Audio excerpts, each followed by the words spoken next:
ಐಶ್ವರ್ಯ ರೈ ಎಂದಿಗೂ ನಟಿಯಾಗಬೇಕೆಂದು ಕನಸು ಕಂಡಿರಲಿಲ್ಲ. ಅವರ ಕನಸು ಬೇರೆಯೇ ಆಗಿತ್ತು. ಎಲ್ಲರಿಗೂ ನಮಸ್ಕಾರ. ಇಂದು ಐಶ್ವರ್ಯ ರೈಯವರ ಜೀವನ ಚರಿತ್ರೆಯನ್ನು ತಿಳಿದುಕೊಳ್ಳೋಣ. ಐಶ್ವರ್ಯ ರೈ ಅವರು 1973ರಲ್ಲಿ ಮಂಗಳೂರಿನಲ್ಲಿ ಜನಿಸಿದರು ಮತ್ತು ಮುಂಬೈನಲ್ಲಿ ಬೆಳೆದರು. ಚಿಕ್ಕಂದಿನಲ್ಲಿ ಅವರು ವಿದ್ಯಾಭ್ಯಾಸದಲ್ಲಿ ಆಸಕ್ತಿ ಹೊಂದಿದ್ದರು ಮತ್ತು ಮುಂದೆ ಆರ್ಕಿಟೆಕ್ಟ್ ಆಗಬೇಕೆಂಬ ಕನಸು ಕಂಡಿದ್ದರು. ಆದರೆ ಮಾಡೆಲಿಂಗ್ ಕ್ಷೇತ್ರಕ್ಕೆ ಬಂದ ಅವಕಾಶ ಅವರ ಜೀವನದ ದಿಕ್ಕನ್ನೇ ಬದಲಿಸಿತು. 1994ರಲ್ಲಿ ಭಾರತವನ್ನು ಪ್ರತಿನಿಧಿಸಿ ಮಿಸ್ ವರ್ಲ್ಡ್ ಸ್ಪರ್ಧೆಯಲ್ಲಿ ಭಾಗವಹಿಸಿದರು. ಆ ಸ್ಪರ್ಧೆಯಲ್ಲಿ ಅವರು ಗೆದ್ದರು. ಒಂದು ಕಾಲದಲ್ಲಿ ಆರ್ಕಿಟೆಕ್ಟ್ ಆಗಬೇಕು ಎಂದು ಕನಸು ಕಂಡಿದ್ದ ಯುವತಿ ಮಿಸ್ ವರ್ಲ್ಡ್ ಆಗಿದ್ದರು. ಆದರೆ ಆ ಕಿರೀಟ ಅವರ ಪ್ರಯಾಣದ ಅಂತ್ಯವಾಗಿರಲಿಲ್ಲ, ಅದು ಅವರ ಹೊಸ ಪ್ರಯಾಣದ ಆರಂಭವಾಗಿತ್ತು.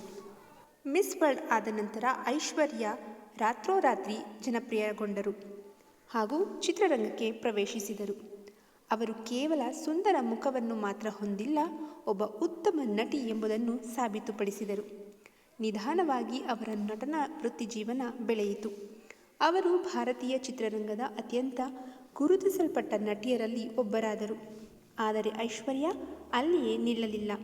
ಅವರು ಅಂತಾರಾಷ್ಟ್ರೀಯ ಸಿನಿಮಾಗಳಲ್ಲಿಯೂ ಕಾಣಿಸಿಕೊಂಡರು ಮತ್ತು ವಿಶ್ವದಾದ್ಯಂತ ಗುರುತಿಸಲ್ಪಟ್ಟ ಭಾರತೀಯ ನಟಿಯರಲ್ಲಿ ಒಬ್ಬರಾದರು. ಅವರ ಜೀವನದ ಯಶೋಗಾಥೆ ನಮಗೆ ಒಂದು ಮುಖ್ಯ ವಿಷಯವನ್ನು ಕಲಿಸುತ್ತದೆ. ಜೀವನ ಯಾವಾಗಲೂ ನಾವು ಯೋಜಿಸಿದ ರೀತಿಯಲ್ಲಿ ನಡೆಯುವುದಿಲ್ಲ.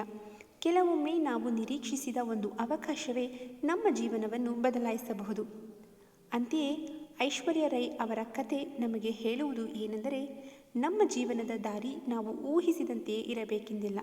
ಕೆಲವೊಮ್ಮೆ ಅನಿರೀಕ್ಷಿತವಾಗಿ ಬರುವ ದೊಡ್ಡ ಅವಕಾಶಗಳು ನಮ್ಮ ದೊಡ್ಡ ಯಶಸ್ಸಿಗೆ ಕಾರಣವಾಗಬಹುದು.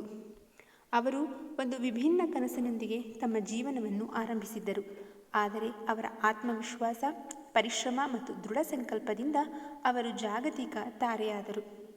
ನಿಮ್ಮ ಜೀವನದಲ್ಲಿ ಬಂದ ಒಂದು ಅನಿರೀಕ್ಷಿತ ಅವಕಾಶ ನಿಮ್ಮ ಭವಿಷ್ಯವನ್ನು ಬದಲಾಯಿಸಬಹುದು. ಇಂತಹ ಇನ್ನಷ್ಟು ಇನ್ಸ್ಪೈರಿಂಗ್ ಸ್ಟೋರೀಸ್ಗಾಗಿ ನಮ್ಮ ಚಾನಲನ್ನು ಫಾಲೋ ಮಾಡಿ. ಮತ್ತೊಂದು ವಿಡಿಯೋದಲ್ಲಿ ಸಿಗೋಣ. ಅಲ್ಲಿಯವರೆಗೂ ನಮಸ್ಕಾರ.